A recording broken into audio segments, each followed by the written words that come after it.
A 30,000-year-old cave painting holds a secret language of numbers and shapes. Prehistoric artists were not just drawing animals, they were the world's first mathematicians, embedding a complex system of 29 distinct codes into their art. By the end of this video, you will see these ancient masterpieces not as simple drawings, but as sophisticated records of a lost scientific knowledge. We will uncover how these creators used prime numbers, celestial alignments, and geometric principles millennia before they were formally invented. How did they encode a unified mathematical grammar across an entire continent? What does this say about the true origins of human intelligence? What does it mean to be truly intelligent? The art on those cave walls marks a turning point in human history, a moment when our ancestors began to see the world differently. This was the dawn of symbolic thought, a cognitive revolution that forever separated modern humans from all other forms of life that came before. It was not merely about getting better at hunting or gathering. This was the birth of the abstract mind, the sudden, profound ability to represent ideas, memories, and knowledge with shapes and signs that stood for something more than themselves. Experts like cognitive archaeologist Professor David Lewis Williams describe this as a symbolic explosion. It was the moment humanity learned to paint a concept, not just a creature. This newfound capacity was the essential prerequisite, the mental toolkit required to invent the complex codes we are finding. Without this leap in consciousness, the 29 mathematical principles embedded in the art would have been impossible. This was the foundation upon which a lost world of prehistoric science was built. So what exactly were these first symbols, and how did they evolve from simple marks into a sophisticated, continent-spanning language of numbers and geometry? So this hidden code was not a secret alphabet waiting to be read. Think of it instead as a silent, visual grammar. It is the consistent, almost obsessive repetition of specific patterns that could not possibly be the result of chance or simple artistic whim. What separates a random scratch on a wall from a deliberate mark of intelligence? It is the presence of a system. When you see the same sequence of 13 dots painted in a cave in France, and then again, thousands of years later, carved into a bone in Central Europe, you are no longer looking at decoration.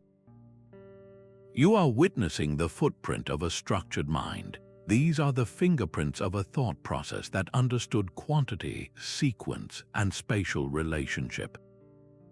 A single handprint might be a signature, but 28 handprints arranged in a perfect circle around a charging bison is a statement.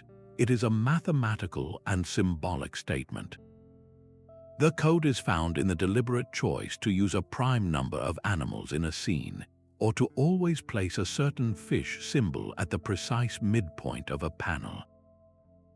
It is the unwavering use of specific angles and triangles to frame a human figure, a geometric decision repeated across continents. These are not random artistic flourishes. They are the intentional, cognitively complex building blocks of a lost language. Once you understand this foundational idea, your perception of every ancient drawing shifts. That beautiful horse is no longer just a horse, it is part of an equation. The wall itself becomes a chalkboard, and the artist, a mathematician in disguise. The very first code we can decipher is written in a language of dots, scattered across the cave walls of Europe, from El Castillo in Spain to the deepest chambers in France, are not random sprinkles of paint. They are deliberate clusters, precise groupings of 7 or 13 or 29 dots. You find them painted in ochre, carved into soft stone, or etched onto a piece of mammoth tusk. The pattern is undeniable. It is the rule of repeating dot clusters. Think of it not as a random act, but as a conscious choice. An artist did not simply dip a finger in paint and make marks until the space looked full. They stopped at 7, they stopped at 13, they stopped at 29. This act of stopping at a specific number is, in itself, a profound mathematical thought. It reveals a mind that could hold a quantity in its head and then reproduce it exactly. This is the birth of the concept of a set. It is the understanding that a number is an idea, separate from the things being counted. 7 days, 13 moon phases, 29 animals in a herd. The quantity itself became a unit of knowledge. The consistency is what confirms this as a code.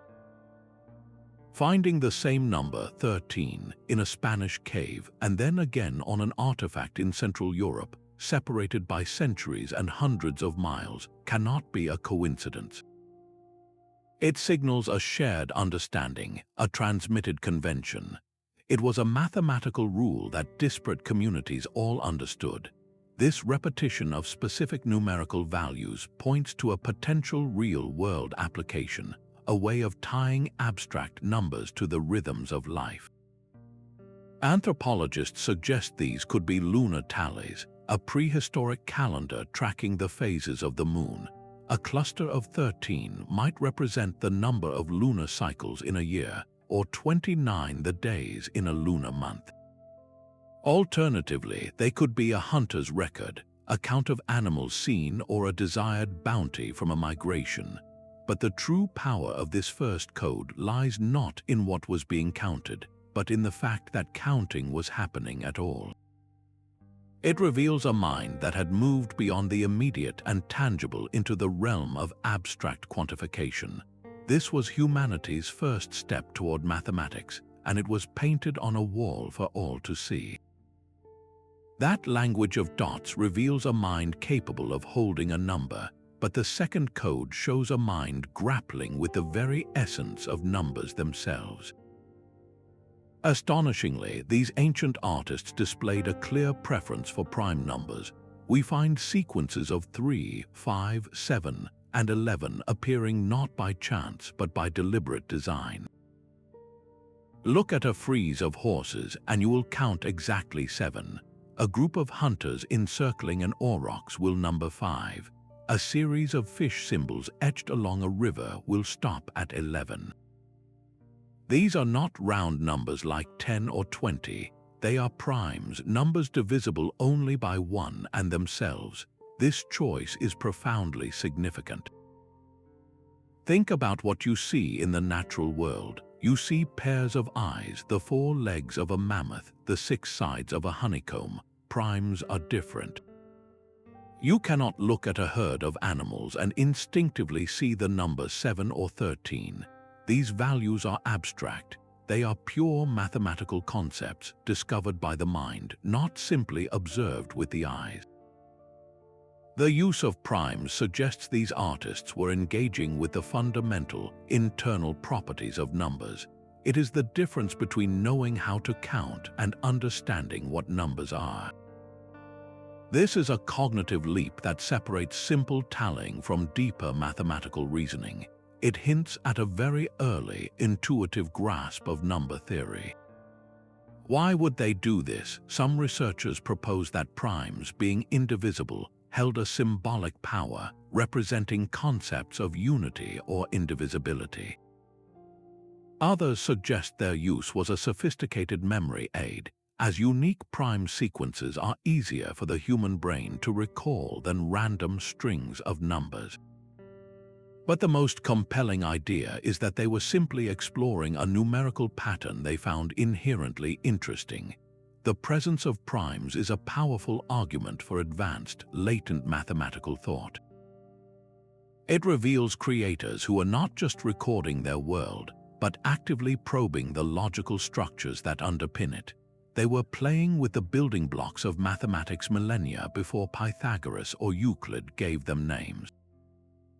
The deliberate use of prime numbers reveals a mind exploring abstract logic, but the third code shows a mind that was also obsessed with visual harmony. This is the code of symmetry, a profound mathematical principle etched into the very bones of Paleolithic art. Walk into the cave of Rouffignac in France, and you will find mammoths drawn with a perfect mirror-like balance. Their great tusks curve in identical arcs. Their massive bodies are split by an invisible central line, creating two equal halves. This is not a coincidence of observation. In the wild, no animal is ever perfectly symmetrical. This was a conscious imposition of an abstract, mathematical order onto the natural world. It is the same principle you see in the careful arrangement of hand stencils, placed in deliberate, mirroring pairs across a rock face. Why does this matter so much? Because symmetry is one of the most fundamental concepts in mathematics, deeply connected to geometry and a field known as group theory. It is the science of balance and transformation. For these ancient artists to consistently apply bilateral symmetry, they had to possess a sophisticated innate sense of proportion and spatial reasoning. They were not just drawing an animal, they were drawing an ideal form, a balanced concept. This desire for visual harmony points to a human brain that was already wired to seek and create order through mathematical principles. This cognitive trait, the drive to find balance and pattern, is the exact same mental machinery that would later be essential for all scientific development. It is the foundation of architecture, of engineering, of the very laws of physics. When that artist stepped back to admire the perfectly balanced mammoth on the wall, they were not just an artist. They were an early geometer laying down a fundamental rule of the universe. From the perfect balance of symmetry, we move to an even more precise and mysterious code of proportion. Within the celebrated caves of Altamira in Spain, the majestic bison painted on the ceiling exhibit a set of body ratios that seem to defy chance. The relationship between the length of its head and its body, or the proportions of its leg segments, come remarkably close to a value known as the golden ratio. This specific number, approximately 1.618, is an irrational constant often represented by the Greek letter phi. It is a number that appears throughout the natural world, governing the elegant spiral of a nautilus shell and the perfect arrangement of seeds in a sunflower. Its potential presence in art created 15,000 years ago is staggering. Was this a conscious application by the artist? Did they possess a protractor and a calculating mind, deliberately dividing the animal's form according to this divine proportion? Or is this something even more profound? Perhaps these early masters, through countless hours of observing the living world, had developed an intuitive, almost subconscious recognition of this ratio. They saw it in the curve of a bison's horn and the arch of its back, and they replicated it because their eye recognized it as a fundamental signature of beauty and vitality. This is the true power of this fourth code. It does not just connect one cave painting to a mathematical formula. It connects the entire human artistic impulse to a universal constant. It suggests that the bridge between art and science is not a modern invention, but a primal, deeply ingrained human instinct. These artists were not just recording nature, they were tapping into its deepest architectural blueprints, using a mathematical rule that would not be formally defined for thousands of years. The principle of the golden ratio reveals an artist's intuitive grasp of natural harmony, but a fifth code shows they imposed their own mathematical order onto entire scenes. Deep within the labyrinth of Lascaux, sprawling hunting panels are not chaotic jumbles of animals. Look closely at the stampeding horses and charging aurochs. Their heads, from the smallest foal to the largest bull, align perfectly along an invisible horizontal line. This is isosceles, a sophisticated organizational principle. It is as if the artist first drew a single, straight guideline across the rock face before painting a single animal. This is not how animals appear in a real herd with heads at different heights. This was a conscious, deliberate choice to create visual order from potential chaos. It implies the use of a mental grid, an internal coordinate system for organizing space. The artist was mentally dividing the uneven, natural wall into a structured canvas, placing each figure according to a premeditated plan. Think of it as a prehistoric version of the graph paper a mathematician uses to plot points. This cognitive act of imposing an abstract, linear structure onto a wild, organic surface is a foundational concept of geometry. It is the direct ancestor of the Cartesian coordinate system invented by René Descartes thousands of years later, where every point in space is defined by its position along an x and y axis. These ancient creators were not just drawing what they saw. They were using an invisible mathematical framework to compose their reality. This demonstrates a leap in spatial cognition and planning that moves far beyond simple depiction. It reveals a mind that could conceive of an abstract structure and then populate it with life, governing a complex scene with an underlying, silent rule of alignment. While these artists imposed geometric order on their grand compositions, their attention to minute detail reveals an even deeper mathematical intuition. The texture of a bison's shaggy winter coat, rendered not as a solid mass but as thousands of tiny, overlapping strokes, follows a distinct visual rhythm. The cascade of a waterfall is depicted with lines that branch and subdivide, echoing the way real water flows and splinters. These are not the formal, computer-generated fractals of Benoit Mandelbrot, but they share a fundamental principle. They are fractal-like patterns where a core structure repeats itself at different scales of observation. Look closely at the way fur is painted on a mammoth in the cave of Chauvet. You see tufts, and within those tufts, finer strokes, creating a sense of depth and texture that feels organically correct. This is because the artist was not just drawing the outline of an animal. They were attempting to capture the very structure of its being, a structure that in nature is often built upon recursive, self-similar patterns.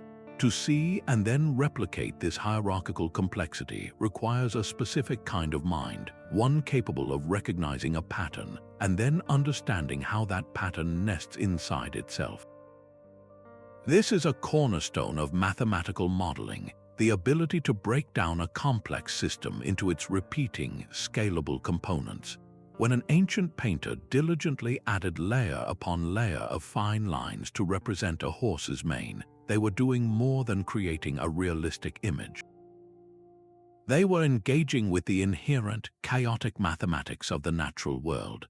They were translating the visual noise of a forest or the turbulent flow of a river into a coherent visual language. This artistic impulse to capture recursive detail suggests a profound, pre-conscious understanding of concepts that would only be formally defined as chaos and complexity theory tens of thousands of years later. They saw the world not as a collection of simple shapes, but as a dynamic interplay of patterns within patterns, and they found a way to embed that deep structural truth into the very fiber of their art. These artistic compositions were not isolated to the cave walls alone. The very caverns themselves were chosen and used as instruments of cosmic alignment. A seventh profound code reveals that many cave sites and the specific paintings within them show a deliberate, non-random orientation. They are aligned with the cardinal directions or with significant astronomical events like the solstices. This moves the artist's role from a simple decorator to that of an architect and astronomer. The famous shaft of the dead man in Lascaux offers a stunning example. The entire scene, with its falling bird-headed man and wounded bison, may have been positioned to be illuminated by the setting sun on the shortest day of the year, the winter solstice. This was no accident of placement. This use of alignment is a brilliant form of applied geometry and trigonometry. The artists were using the natural landscape and the cave's openings as a giant stone protractor. They understood angles of incidence, the path of sunlight through the year, and how to mark these celestial turning points with their art. This single act transforms the cave from a simple canvas into a cosmic calendar, a living observatory carved into the earth. It demonstrates a mind that could grasp spatial relationships on a truly grand scale, connecting a painted bison on a wall to the majestic, slow dance of the solar system. Their art was not just a representation of the world, it was an active participant in it, a fixed point in the landscape that synchronized human expression with the eternal rhythms of the cosmos. The art was not meant for the eyes alone. Deep within these caverns, another sense was being orchestrated with mathematical precision. The eighth code reveals a hidden layer of design, a secret woven into the very soundscape of the caves themselves. Modern acoustic surveys have made a startling discovery. The most important panels, the grandest paintings of bison and horses, are almost never placed at random. They are consistently found in the specific chambers and on the exact rock surfaces that possess the most powerful acoustic properties. These are the spots where a single voice can create a thunderous resonance, where a hand drum echoes as if multiplied by an invisible choir. This perfect alignment of image and sound cannot be a coincidence. It points to a deliberate, sophisticated understanding of the physics of sound waves. The artists were not just painters, they were acoustic engineers. They intuitively knew how to find the resonant frequencies of a limestone chamber.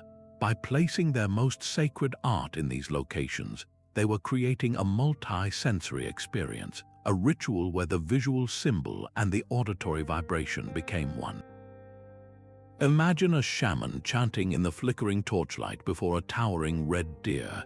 His voice would not just be heard, it would be transformed, amplified by the cave itself, becoming a physical force that vibrated in the chest of every person present. This is a practical application of harmonics and resonance, principles of physics that would not be formally defined for thousands of years. They were blending mathematics, art, and spirituality into a single, overwhelming experience, using the cave as a natural instrument to elevate human ritual to a cosmic scale.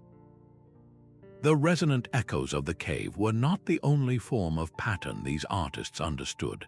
The ninth code is written in the language of sequence itself. Some of the most captivating friezes do more than just depict a scene. They unfold a story through a deliberate numerical rhythm. Imagine a panel showing a lone hunter. In the first frame, he carries a single spear. In the next, he is shown with 3. In the final image, he holds 5. This is not a random collection of weapons. It is an arithmetic progression, a sequence where each number increases by a fixed amount, in this case by 2. The story of the hunt is being told not only through the image of the hunter, but through the mathematical progression of his spears.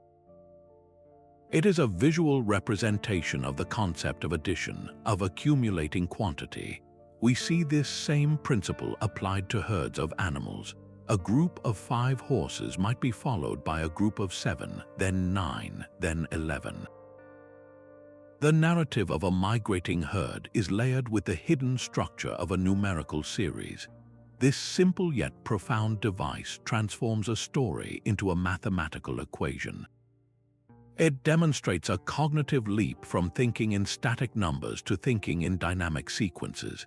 The artist was not just holding the number 5 in their mind, they were holding the rule of +2 and applying it across a series of images. This ability to conceptualize a progression is the direct intellectual ancestor of algebra. where relationships between numbers are studied, and even calculus, which deals with continuous change. The most stunning implication here is that storytelling and mathematics were not separate inventions. They were born together, woven from the same cognitive cloth. The human need to narrate our experiences and our drive to find pattern in quantity emerged as two sides of the same coin. The first epic poems were not just spoken, they were painted on walls, and their meter was counted in the steady, inevitable climb of an arithmetic sequence. These consistent proportions across vast distances and centuries point to a 10th revolutionary code, one of standardized units. When we analyze the precise spacing between engraved lines on a reindeer bone, or the identical heights of symbolic signs painted in separate caves, a pattern of repetition emerges that cannot be explained by a skilled eye alone. The evidence suggests these artists were using a shared module, a standard unit of measurement. This fundamental unit might have been based on something universally available, like the width of a finger, the length of a thumb joint, or the span of a palm. Imagine an artist holding up a hand, using their own finger as a living ruler to ensure that the gap between one symbol and the next was always exactly 2 finger widths, no matter where they were or what they were drawing. This simple act is a cognitive earthquake. It marks the deliberate move away from subjective, intuitive judgment toward an objective, repeatable system. This is the birth of the concept of standardization. It is the bedrock upon which all technology, architecture, and complex society is built. You cannot build a pyramid, a Roman aqueduct, or a modern microchip without a universally agreed upon unit of measure. The presence of this module in Paleolithic art reveals a mind that had grasped the power of abstraction in its most practical form. A finger is a finger, but a finger width is an idea. It is a quantity that can be transferred, communicated, and replicated. This shift in thinking is monumental. It means knowledge could now be accurately transmitted across generations and geography. A master artist could teach an apprentice to space their dots using the same module, ensuring the code remained intact. This was no longer just art, it was applied geometry, a prehistoric blueprint for the future of human invention. These abstract signs, the spirals and meanders found etched in deep caves, form an 11th and deeply sophisticated code. They are not just decorative swirls. They appear to be early explorations of topology, a branch of mathematics that deals with the properties of space that survive stretching, twisting, and squeezing. Imagine a spiral drawn on a sheet of flexible rubber. You can stretch that rubber, distorting the spiral into a larger or tighter coil, but its fundamental identity, its single, unbroken looped nature, remains intact. This is a topological property. It is the essence of the shape, independent of its precise measurements or angles.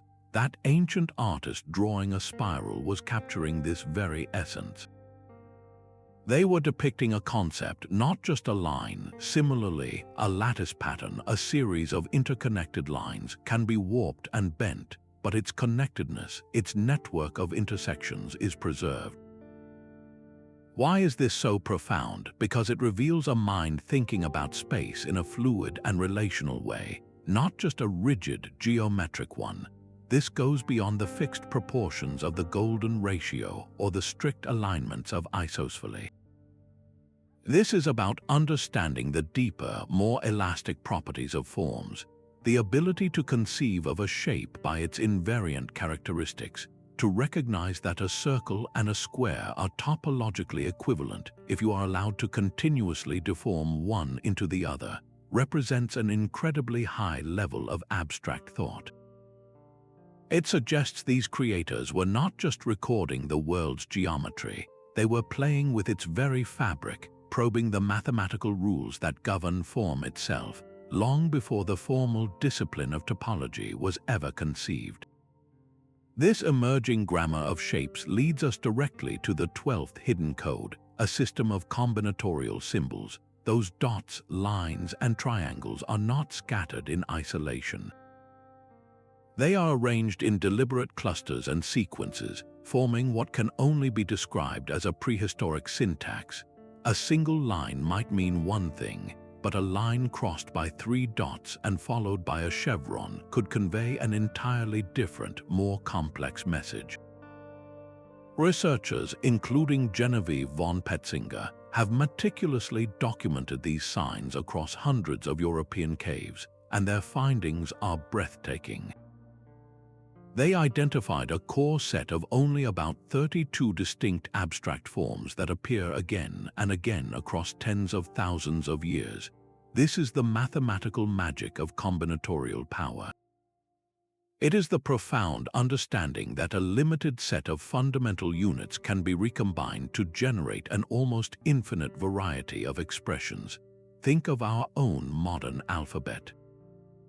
With just 26 letters, we can write everything from a love sonnet to a technical manual for a rocket ship. The principle is identical. These ancient artists had discovered the same foundational concept that underpins modern computing, where all information is reduced to combinations of ones and zeros, and even the structure of DNA, where just 4 bases combine to code for all of life. They were not just making marks, they were building a lexicon. A triangle was not just a triangle, it was a morpheme, a unit of meaning. When they placed it next to a series of dots, they were constructing a phrase. This transforms the cave wall from a gallery into a library. Each panel becomes a sentence, a story, or perhaps even an equation, written in a visual language where geometry and grammar are one and the same. This consistent scaling is a mathematical language of power and importance. The 13th code is one of proportional scaling, where the size of an animal is not a matter of perspective, but a deliberate and consistent statement of its symbolic weight. Walk through the chamber of Niox Cave in France, and you will see it clearly. A mighty aurochs, a creature of immense strength and significance, is drawn to be precisely twice the size of the horses that accompany it. This 2-to-1 ratio is not a one-time artistic choice. We find this same proportional relationship repeated across different caves, across different artists, and across thousands of years. An aurochs is consistently rendered as twice the size of a horse. This is the application of a fixed ratio. It reveals a mind that understood relative proportion as a concrete, transferable concept. The artists were not just observing that an aurochs was bigger than a horse, they were quantifying that difference. They had internalized the rule that the aurochs-to-horse size relationship should always be 2-to-1. This goes far beyond simple observation. It is a conscious manipulation of reality using a mathematical tool to convey hierarchy. The larger animal is not just bigger, it is mathematically more significant. Its dominance is encoded in the very proportions of its depiction. This transforms the cave wall into a ranked data set. The central, largest figure holds the primary symbolic meaning, while the smaller, peripheral animals play supporting roles in a visual narrative governed by ratio. This is a primitive but powerful form of data visualization, using consistent scaling to communicate complex social or spiritual ideas about the animal kingdom's structure. The artist was acting as both a theologian and a mathematician, using the unwavering logic of proportion to make the invisible hierarchy of their world visibly and mathematically clear. That deliberate use of negative space leads us to a 14th code, one of the most abstract and profound of all. It is the code of absence, the early conceptualization of nothingness. In a vibrant panel teeming with horses and bison, you will sometimes find a conspicuous void, a space deliberately left blank amidst the chaos of life. This is not an unfinished section or a lack of paint. It is an intentional omission, a visual silence that speaks volumes. This empty space might represent a missing animal from the herd, a spirit that cannot be seen, or the stark concept of absence itself. While this is not the number zero as we would write it today, it is its powerful philosophical and mathematical ancestor. To look at a space and decide that its emptiness is meaningful is a staggering cognitive leap. It is the act of giving a name and a representation to non-being. Think of the immense abstraction required. You are not representing a thing, you are representing the lack of a thing. This is the essential precursor to the revolutionary idea of zero, a concept that would take millennia to fully formalize in mathematics. Without the ability to conceive of a null value, a placeholder for nothing, the development of more advanced place-value number systems would have been impossible.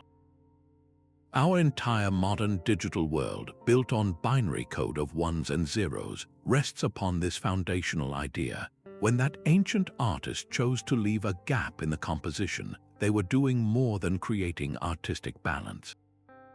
They were etching the concept of zero onto the cave wall, using the silent language of negative space to mark the birthplace of a mathematical idea that would one day change the world. The silent language of absence finds its counterpoint in a code of pure rhythm. Scattered across the cave walls, the repetitive sequences of hand stencils are not just a roll call of ancient individuals. They are a visual drumbeat. Look closely at a panel of these ochre hands. You will see them arranged not randomly, but in a distinct pattern, a sequence of 3, then a pause, then another 3, then a pause. This is rhythmic patterning, a form of temporal mathematics made visible. It is the translation of a beat, the steady cadence of a chant, or the pounding of a drum, into a physical, spatial sequence on the rock. This rhythm connects the static image directly to the dynamic, living experience of ritual.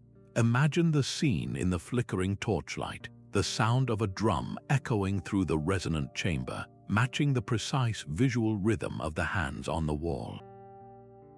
Dancers' feet would have hit the ground in that same 3-beat time. This synthesis of rhythm across the senses, from the auditory to the visual to the kinetic, reveals a brain that was processing the world in fundamental patterns and cycles. This cognitive ability to recognize and replicate rhythm is the very foundation of mathematics, music, and our measurement of time.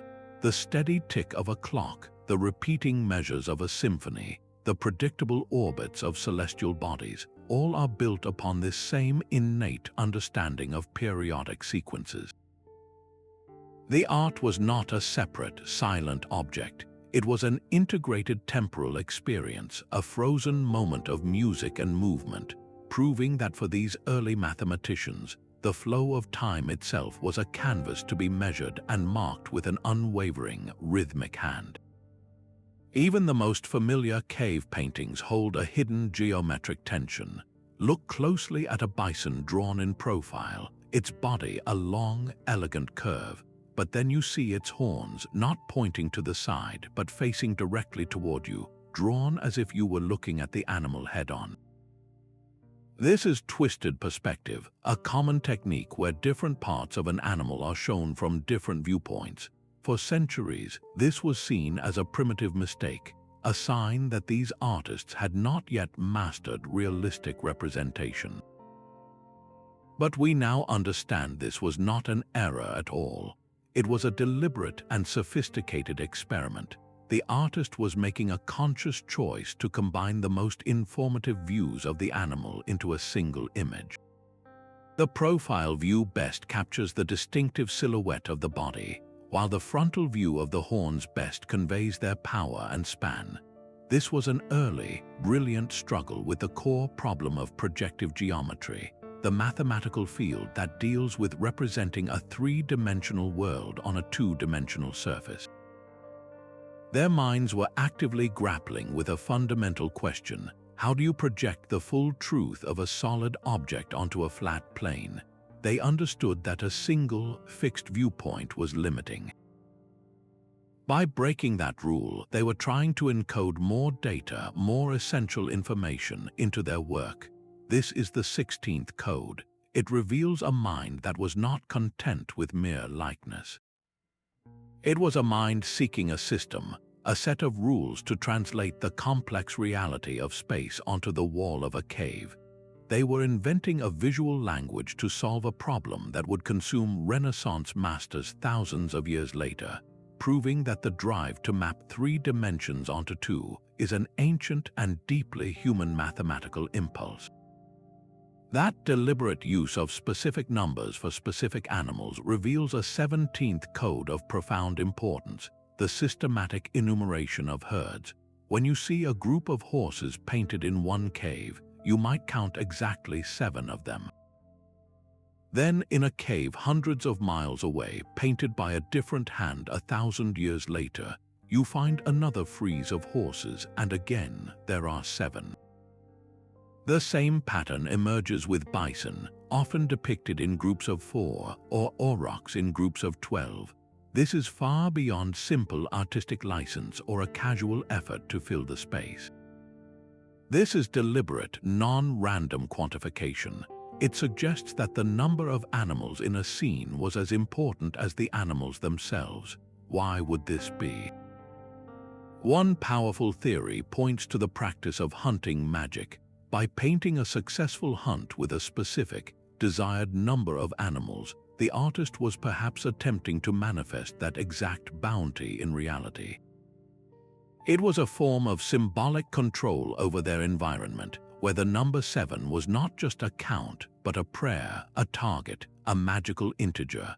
Alternatively, these numbers could represent a sophisticated system of resource tracking, a prehistoric ledger noting the typical size of a horse herd or the ideal number of bison needed to sustain the tribe through a season. But the most fascinating implication is that this practice marks a crucial evolutionary stage in thought. It is the move from concrete counting, the simple act of tallying objects, to abstract numerical symbolism. Here, the number 7 itself begins to hold its own intrinsic meaning, separate from the 7 horses it represents. It becomes a concept of completeness, or perhaps a sacred quantity. The artists were no longer just counting what they saw. They were using numbers as symbolic building blocks to construct a deeper narrative about their world, their needs, and their beliefs, laying the cognitive groundwork for the entire future of mathematics. That same drive for standardization we saw in measurement units also revolutionized the very tools of artistic creation. The 18th code is found in the tools themselves, in the widespread use of stencils and reusable templates. The iconic hand stencils found throughout the caves are a perfect example. An artist would place a hand flat against the wall and blow pigment over it, leaving a perfect, crisp negative image behind. But think about what this simple act requires. To create a stencil, you must first conceptually separate the object from its outline. You are reducing the complex, 3-dimensional reality of a living hand into a simplified, 2-dimensional silhouette. This is a profound act of geometric abstraction. It is the mental process of isolating the essential form, the invariant shape, from the messy details of the individual. The hand is no longer a unique part of a person. It becomes a symbol, a geometric shape that can be reproduced with perfect consistency, time and time again. This desire for repeatability points to something far beyond art. It reveals the early principles of engineering and manufacturing. These creators were not just making one-off masterpieces, they were developing systems. They were inventing tools to ensure that their complex symbolic and mathematical codes could be replicated accurately and efficiently across vast distances and generations. The use of a stencil guarantees that every hand symbol, every chevron, or every dot cluster made with that template would be identical. This is the birth of mass production, not for commercial gain, but for the precise transmission of knowledge. It shows a mind that valued consistency as the highest form of communication, understanding that for a code to survive, its units must be perfectly standardized, an insight that would one day build civilizations. That obsession with standardized tools reveals a mind already thinking in systems of opposition. A 19th, deeply logical code is written in the language of dualities. Throughout the caves, we find a persistent emphasis on pairs. A male bison, depicted with distinctive, powerful horns, is often painted directly beside a female, her form curved and horn structure different. They used black manganese dioxide and red ochre not just as available colors, but as deliberate symbols of dark and light, night and day. An animal might be shown with both its thick winter coat and its sleek summer hide in the same image, representing the eternal cycle of the seasons. This is not merely artistic contrast. This is binary thinking in its purest form. The human mind was actively sorting the chaos of existence into complementary sets, into fundamental pairs of opposites. This cognitive act of creating categories is the very essence of primitive set theory and logic. It is the understanding that the world can be divided into this and that, into one state and its opposite. This framework of duality is the absolute prerequisite for all advanced mathematics and computing. Our entire digital universe runs on a binary code of ones and zeros, on and off states. The foundational concept that a complex whole can be built from just two complementary elements was being explored on those cave walls.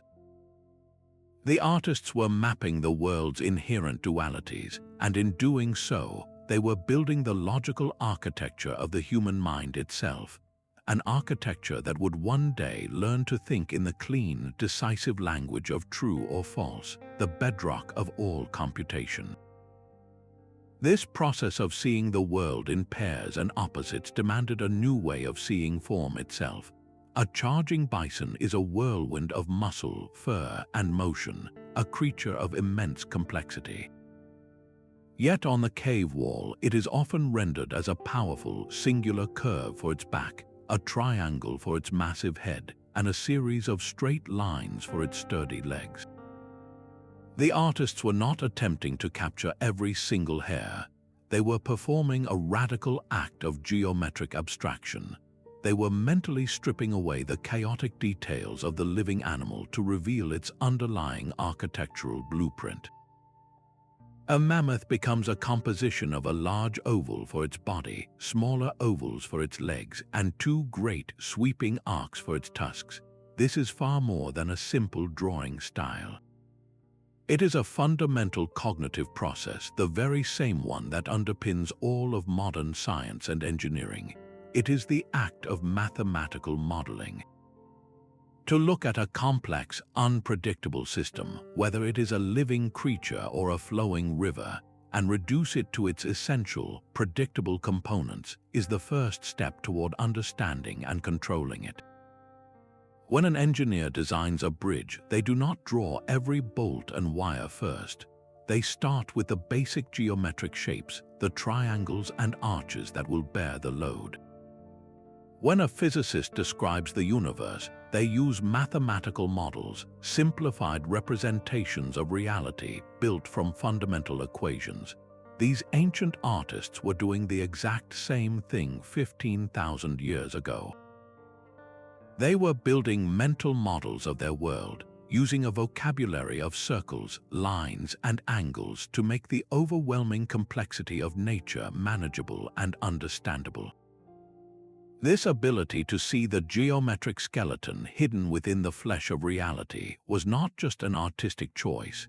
It was the birth of analytical thought, a silent mathematical code that would eventually allow humanity to build, to invent, and to unravel the very laws of the cosmos. The paint on the cave wall was itself a mathematical formula.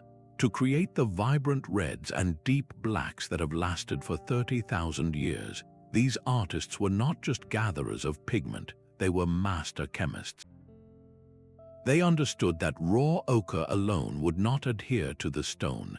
It had to be mixed with a precise binder, perhaps animal fat or marrow, in a specific ratio to the powdered mineral. Too much fat and the paint would slide off the rock, too little and it would crumble to dust. The creation of a deep, velvety black from manganese dioxide required another exacting process. The mineral had to be ground to a perfect, consistent fineness, a texture that could only be achieved through a controlled, repetitive grinding action, a physical algorithm. This was not guesswork, it was applied chemistry, a practical, hands-on mathematics of proportions and material properties. The success of their recipes, proven by the stunning longevity of the art, reveals a knowledge system that was carefully transmitted from one generation to the next. A master painter would teach an apprentice the exact ratio, the precise number of grinds, the correct consistency. This was the essential, practical foundation that allowed all the other codes to exist. Without this mathematical control over their materials, the symbolic language of dots, the geometric abstractions, and the cosmic alignments would have faded from the walls within a generation. Their intellectual legacy was literally cemented in place by a mastered recipe of earth, fat, and number. The very layout of the cave itself holds a 20-second code. When you map the sprawling underground networks like Lascaux or Chauvet, a stunning pattern emerges. The art is not scattered evenly throughout the tunnels. Instead, the most important and complex panels, the grand compositions of stampeding horses and giant bison, are consistently found in specific chambers. These rooms are not dead ends, they are central hubs, the busiest intersections where multiple passages converge. This is a perfect physical mirror of network theory, a modern mathematical concept that studies how things are connected. In this ancient system, each chamber is a node, and the tunnels are the links between them. The artists intuitively placed their most significant work in the nodes with the highest connectivity, the chambers that were the easiest to access from the most directions. Why would this matter? Because it reveals they were using the cave's natural geography to build a ritual and informational landscape. The placement of art was not random. It followed a deep logic of importance and accessibility. Think of it as a prehistoric blueprint for social media or a transportation map. The central hub, the chamber everyone passed through, was the equivalent of a town square or a major internet router. It was the ideal place to display the tribe's most vital knowledge, the sacred symbols that everyone needed to see. This was more than interior decoration. It was an intuitive application of spatial mathematics. They were mapping conceptual connections onto physical space, creating a three-dimensional network where the location of a painting was as meaningful as the painting itself. The cave was not just a canvas, it was a living, breathing model of their collective mind. The very bones they carved reveal a mind grappling with the flow of time itself. A small, unassuming artifact known as the Blanchard plaque tells a story far grander than its size suggests. This piece of bone, carefully etched with a serpentine pattern of 69 distinct marks, is not a simple tally. Researchers argue it is a precise record, a calendar marking 2 complete lunar cycles. This is not just counting days, it is modeling the cosmos. To create such a record required generations of patient, meticulous observation, watching the moon wax and wane night after night, year after year, and then distilling that complex, repeating pattern into a sequence of marks on a portable tablet. This is the 23rd code, the code of calendrical cycles, but it goes even deeper. Other sequences found across Europe suggest these artists were tracking more than just the moon. They were beginning to understand the lunisolar cycle, the intricate dance between the lunar month and the solar year. This is a vastly more complex problem, as the 2 cycles do not align neatly. Reconciling them requires recognizing a long-term pattern, a periodic function that only reveals itself over many years. This is an advanced form of timekeeping that demonstrates a profound leap in abstract thought. They were no longer just observing the sky, they were engaged in a form of proto-astronomy, using numerical sequences to predict celestial events. They were capturing the rhythm of the heavens with the tip of a stone tool, proving that the human drive to find order in the cosmos is as ancient as art itself. The ancient artists did not see the world as entirely ruled by order. A 24th code reveals their intuitive grasp of chaos itself, hidden within fields of dots and the enigmatic bird-like signs known as aviforms. Look closely at a cloud of these symbols painted on a cave wall. At first glance, the dots seem scattered without any plan, a random spray of pigment. But a deeper analysis shows this randomness has its own boundaries, its own internal logic. The dots are not evenly spaced in a perfect grid, but they are also not all clumped together in one messy blob. They occupy the space within a certain density, falling into a pattern that feels organic and lifelike. This is a stochastic distribution, a non-regular pattern that still follows probabilistic rules.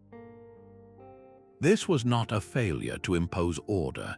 It was a brilliant success in representing the true nature of certain phenomena. How do you draw a flock of starlings wheeling in the sky? You do not paint them in a neat line. You create a cloud of shapes, a controlled chaos that captures their essence. How do you depict the uncertain outcome of a hunt where animals move in unpredictable ways? You use a pattern that embodies that very unpredictability. In doing so, these artists demonstrated a profound insight that not everything in the world follows a strict geometric rule. Some things are governed by chance, by probability. This early, intuitive modeling of randomness is the conceptual ancestor of statistics, the entire mathematical field dedicated to understanding uncertainty and variation in data. They were acknowledging that chaos was not the absence of pattern, but a different kind of pattern altogether, one that could be observed, represented, and perhaps even understood. The changing seasons were not just a backdrop for these ancient artists, they were critical data. Look closely at a reindeer painted on a cave wall. Its antlers are shown in full, magnificent velvet, a clear and deliberate sign that this animal was observed during the late summer rutting season. A mammoth might be depicted with a noticeably shaggy, thick coat, a specific detail that marks it as a winter specimen. This is far more than artistic realism. It is the 25th code, a sophisticated system for encoding ecological knowledge. These creators were practicing an early form of phenology, the precise recording of cyclical biological events. They were building a visual database that tracked the life cycles of every species they depended on. To do this consistently required more than a good memory. It demanded a rigorous system of classification. They had to create mental categories for biological states, distinguishing a summer coat from a winter one, a shedding antler from a fully grown one. This is applied data science on a monumental timescale. Each painting becomes a data point in a long-term environmental study, a record of when the great herds migrated, when the fish spawned, and when certain plants bore fruit. This art was a living library of survival, a collective hard drive storing the mathematical rhythms of the natural world. The beauty of the charging bison was inseparable from the vital information it carried about the best time to hunt it. Here, empirical observation and symbolic representation fuse into one, proving that for these early scientists, understanding the world was the ultimate form of art. Even the most perfect rules were made to be broken. This brings us to a 26th code, one that reveals a startlingly nuanced mind, the deliberate act of symmetry breaking. While we have seen the powerful imposition of perfect balance, there are equally compelling instances where that very balance is intentionally shattered. A flawless ring of handprints might be disrupted by a single, starkly different mark, a red ochre circle placed just outside the pattern.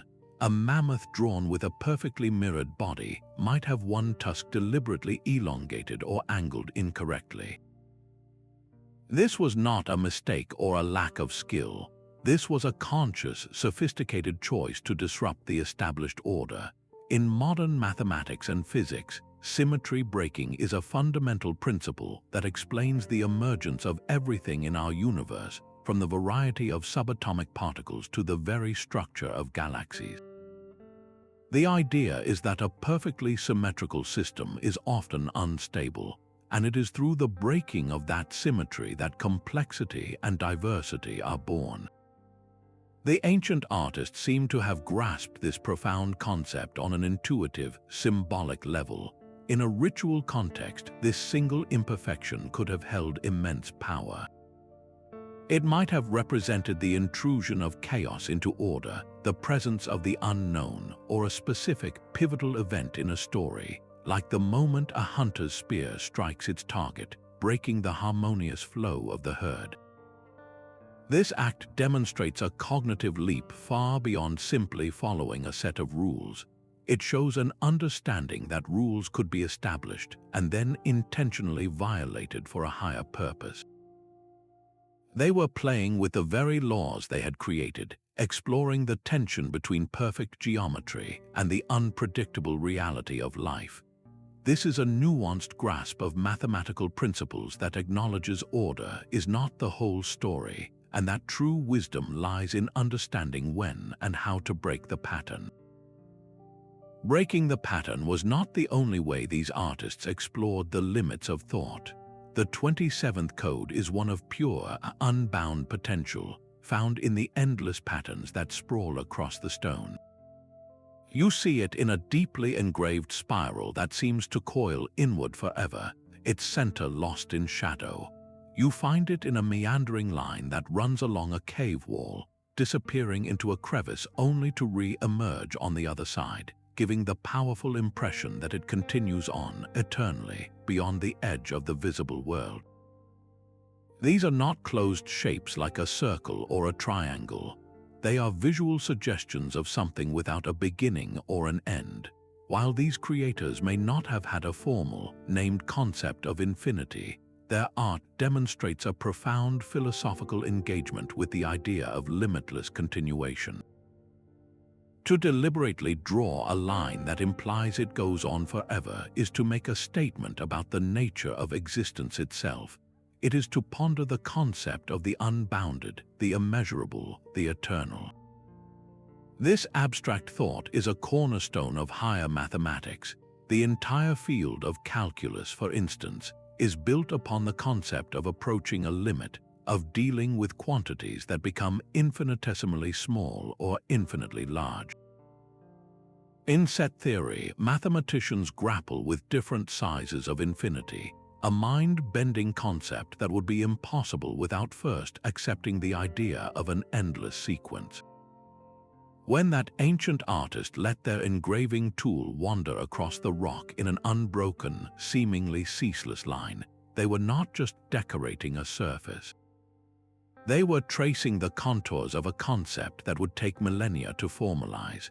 They were using the language of art to ask one of humanity's oldest questions: what lies beyond the edge? Their minds were beginning to grasp at the most profound and abstract fabric of the universe, painting the idea of forever with a simple stone tool. That drive to capture the flow of time found its ultimate expression in a stunningly modern code. In the shadows of the cave of La Marche, a single horse is not drawn once but many times. Its legs are captured in a series of overlapping positions, its head tilting in a gradual arc across the stone. When you move a flickering torch past this sequence, the animal seems to come alive, galloping directly out of the rock. This is not a single image. It is a kinematic sequence, a primitive form of animation that breaks down a continuous motion into a series of discrete, frozen moments. Think of it as a prehistoric flipbook painted directly onto the cave wall. The mathematical genius of this is profound. the artist was grappling with the concept of decomposing a complex, fluid action into its constituent parts. They understood that the gallop of a horse was not one single pose, but a cycle of distinct leg positions, a sequence of stances that could be isolated and recorded. This act of decomposition is the fundamental principle behind all animation and film, where motion is reconstructed from 24 individual frames every second. But its importance runs even deeper into the heart of mathematics and physics. This is the earliest evidence of a mind trying to model dynamics, the study of change and movement over time. By capturing the horse's gait in stages, the artist was creating a data set for motion itself. They were analyzing a continuous process and representing it mathematically as a sequence of states. This proto-animation reveals a brain that was not just content with painting what is, but was obsessed with capturing what happens. It was an attempt to freeze time, to analyze its passage, and to reconstruct life from a series of geometric and kinematic truths painted in the silent dark. This galloping horse, frozen in its kinematic sequence, represents the pinnacle of a single analytical thought. But the final, and perhaps most profound, code is not a single technique. It is the ghost in the machine, the silent architecture connecting every dot cluster, every prime number, and every resonant chamber into one grand design. We are witnessing the potential for a unified symbolic grammar. The astonishing consistency in these 28 distinct codes, repeated across an entire continent for over 30,000 years, cannot be explained by isolated genius or mere coincidence. It points to a shared cognitive framework, a master set of rules for how to combine numbers, shapes, and symbols into a coherent language. This would be the ultimate lost code, a prehistoric science of the Stone Age. Think of it as the underlying operating system for all this ancient art. Just as the grammar of a spoken language dictates how to combine nouns and verbs to form meaningful sentences, this master code would have governed how to combine a sequence of 13 dots with a red ochre handprint and a perfectly scaled aurochs to convey a specific, complex message. It was the rulebook for building meaning. The sheer longevity of this system, surviving ice ages and the slow migration of peoples, implies a staggering level of cultural transmission. Knowledge was not just passed from parent to child, it was a carefully protected and precisely taught curriculum. A master artist was not just teaching someone how to draw a bison, they were teaching them the mathematical and symbolic syntax that gave that bison its deeper meaning. This shared framework speaks to a fundamental cognitive unity among early Homo sapiens. It reveals that the capacity for advanced mathematical thought was not a rare fluke, but a universal potential, a dormant seed in the modern human mind waiting for the right conditions to sprout. We may never fully crack this master code, we may never read the sentences written on those walls, but its potential existence changes everything. It suggests that before the first city was built, before the first wheel was turned, humanity had already invented a lost science, a sophisticated language written not in words, but in the universal constants of number and form. This cognitive toolkit, this innate mathematical instinct, was a universal human inheritance, a shared operating system for the modern mind. The prehistoric artist was indeed a scientist, a mathematician, and a philosopher, all rolled into one. Their work was not a primitive sketchpad but a sophisticated, multi-layered system for recording data and probing the deepest structures of reality. They used the language of numbers to decipher time, chart space, measure quantity, and define form. This entire intellectual framework, with its geometry, its arithmetic, and its logic, was not a sudden invention of the Greeks or a discovery of the Babylonians. It was there from the very beginning, an inherent capacity that blossomed the moment our ancestors first made a mark that stood for an idea. Those dark, echoing caverns were far more than simple galleries. They were humanity's first universities, silent halls of higher learning where the core curriculum was nothing less than the mathematics of existence itself. Every painted dot was a lecture on quantity, every symmetrical bison a seminar on balance, and every resonant chamber a laboratory in the physics of sound. This was a knowledge system built not on scrolls but on stone, taught not with words but with the universal constants of shape and number. It forces us to ask a profound question about our own history. If this level of abstract thought was present 30,000 years ago, what other forms of genius have we lost to the silent depths of time? These 29 hidden codes reveal a single, staggering truth. The birth of art was also the birth of mathematics. Our prehistoric ancestors were not primitive cave dwellers, they were the original pioneers of abstract thought. They looked at a blank stone wall and saw a canvas for complex ideas, a surface on which to encode their deep understanding of the universe.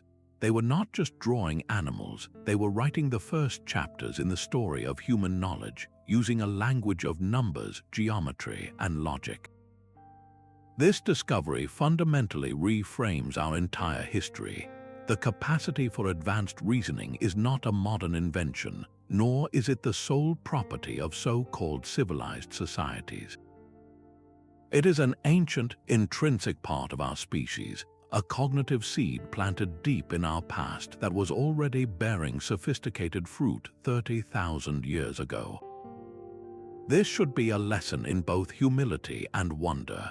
We stand on the shoulders of giants whose names we will never know, giants who painted their genius in the dark. The next time you look at an ancient drawing of a bison or a handprint, I encourage you to see it with new eyes. Look past the surface beauty and search for the hidden mathematician in every stroke. Can you see the deliberate cluster of dots, the perfect symmetry, the echo of a prime number? Share your thoughts on this revolutionary perspective in the comments below. What other secrets do you think are waiting to be unlocked? If you want to continue this journey into the profound mysteries of our past, be sure to subscribe. Our story is far from over. The story of these 29 codes is far from a closed book. It is an invitation, a starting point for your own exploration into the depths of our shared past. If this revelation about the mathematical minds of our ancestors has captivated you, the journey is just beginning. You can now step into these sacred spaces from your own home. Take a virtual tour of the Lascaux cave online, and as you navigate its digital chambers, look closely at the herds of animals. Can you spot the deliberate groupings of prime numbers? Explore the Chauvet cave replica and study the panels, searching for that perfect symmetry and the hidden alignments. See if you can feel the ghost of the acoustic resonance that once filled those halls. To truly dive deeper into this mystery, I highly recommend the groundbreaking work of researchers like Genevieve von Petzinger, who catalogued the continent-spanning language of geometric signs, and David Lewis Williams, who explored the cognitive revolution behind this artistic explosion. Their books are a gateway to understanding the full scope of this lost science. Your engagement is what makes this ongoing quest possible. Your curiosity fuels this channel's mission to unearth history's greatest secrets and share them with the world. If this journey into the mind of the first mathematicians resonated with you, please like this video. It tells the algorithm that these profound stories are worth sharing. Subscribe to the channel because we have only just scratched the surface. There are countless more mysteries waiting to be decoded, from lost civilizations to forgotten technologies. And I am genuinely eager to hear from you. Let me know in the comments below, which of the 29 hidden codes did you find the most astonishing? Was it the deliberate use of prime numbers, the intuitive grasp of the golden ratio, or the haunting concept of zero represented by negative space? Your perspective adds another vital piece to this ancient puzzle. Together, let's keep pulling on these threads and decoding the past.